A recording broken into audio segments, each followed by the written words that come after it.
What's up? Welcome into your daily Buckeye Blitz for a Wednesday, November 19th, 2025. Holy crap.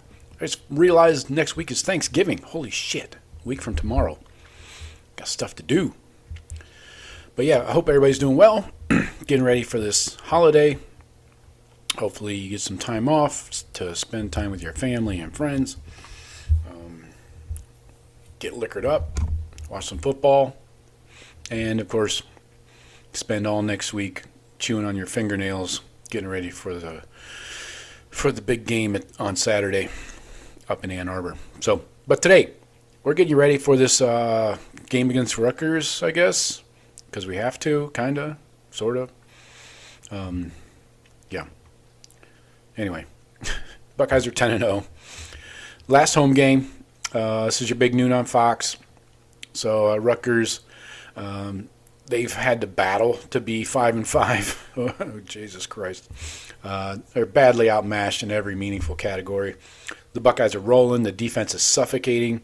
This game should be a final tune-up, one of those organized practices before we get into Michigan week. So from a big picture point of view, this is an elite team versus a limited one, like we've seen the last couple weeks. The Buckeyes are number one scoring defense, number one total defense. The offense has its rhythm going. Julian Sayin and the run game is surging right now. So Rutgers is solid in spots, I guess you could say. Physical in the run game, but bottom tier nationally on defense and just inconsistent on offense. So it's a massive gap when you watch these two teams play and even look at the rest of the team. Depth is really the thing. I mean, for Rutgers, they might have, let's get into it here. Anyway, let's go position by position today. Quarterback, Julian Sayin continues to be just a completion monster, over 80%, 25 TDs, the nation's most efficient passer. We know that. Now, Rutgers quarterback, they still have this Scarlet Knights guy that transferred from Minnesota like a decade ago. He's been steady, which for a Rutgers quarterback is an improvement, right? 62% completion percentage, 17 TDs, but 7 picks. And again, he's facing the number 2 pass defense, number 1 red zone defense in the country. So no comparison here. Julian Sayin clearly, and Ohio State has the edge. We could put Lincoln Keenholes out there, we'd still have the edge. Moving to the running backs, Bo Jackson, he's in full stride, 725 yards, his 4th 100-yard game last week on the season. But behind him, you got James Peoples, the hurdle master, and Isaiah West. These guys form a deadly 3-headed monster. But Rutgers does have a solid workhorse running back with 1,000 yards and 11 touchdowns, Antoine Raymond. He's one of the conference's most productive running backs. The Buckeyes have more depth and explosiveness, but Raymond has put up more numbers. If you combine the Buckeyes' 3 running backs, they're obviously beating Raymond, but they run the shit out of this guy. So look for him to get 30-plus carries. I give the edge to the Buckeyes, obviously, there.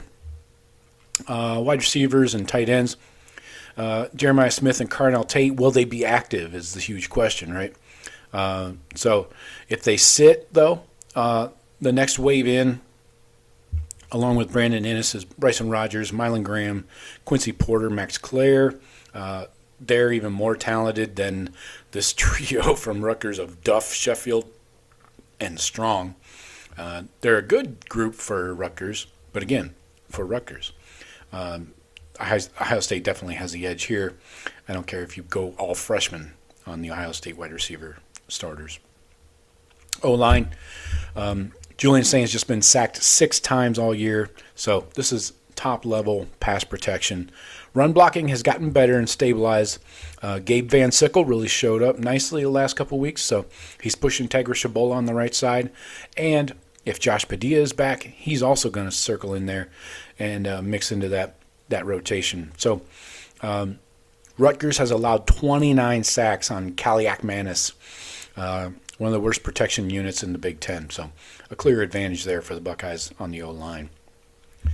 Now, flipping it over to the D-line, this room has turned into a weapon. We thought it would be the weakness of the team. It's kind of turned into, at least not a weakness, strength maybe above average. Caden Curry, Kenyatta Jackson, along with K-Mac, Edric Houston, Will Smith Jr., all playing their best football right now. Rutgers allows nearly 200 yards rushing per game because their D-line gets moved off the ball consistently. Buckeyes control the trenches here on both sides of the ball. And again, this Buckeye defensive line is going to shut down their run game. Linebackers, clearly the Buckeyes have the best in the country between Arvell Reese and Sonny Styles. Explosive, instinctive, physical, fast as fuck. Does that help? Yeah. Rutgers has some solid pieces on their linebacker crew, but nothing close to Ohio State's athleticism. So another mismatch there at the linebacker position. Secondary. Is there anybody in the country with a better secondary than Ohio State? I'd like to see it. Number 2 pass defense in the country, just squeezing opponents lifeless. Caleb Downs, Lorenzo Styles, Jermaine Matthews, IGB, and the depth behind them. Rutgers ranks 83rd against the pass.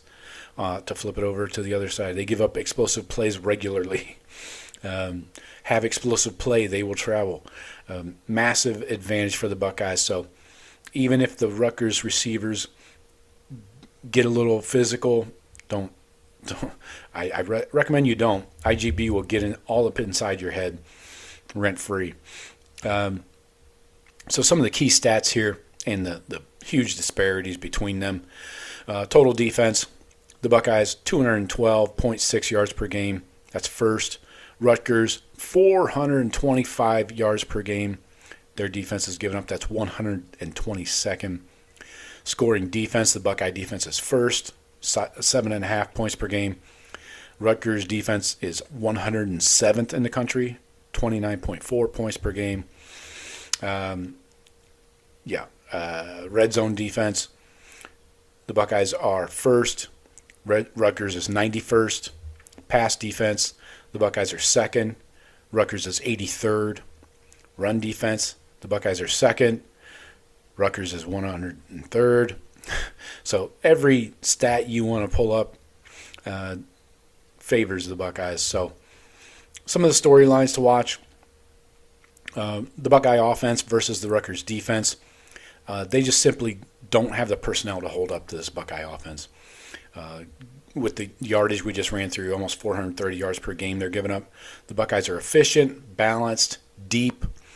So expect another game where Sayin distributes the ball and a running back rotation piles up yards, and they just rotate guys out. And it's a fresh dude, fresh legs running through people in the secondary. The Rutgers battle-tested versus stat-inflated. The Rutgers offensive numbers look decent, but they haven't seen anything like this Ohio State front seven. Again, the defense allows 1.8 yards per carry. The Raymond kid, the running back, is good, but they're going to be keyed on him. For the Buckeyes, really, the other main thing is health management.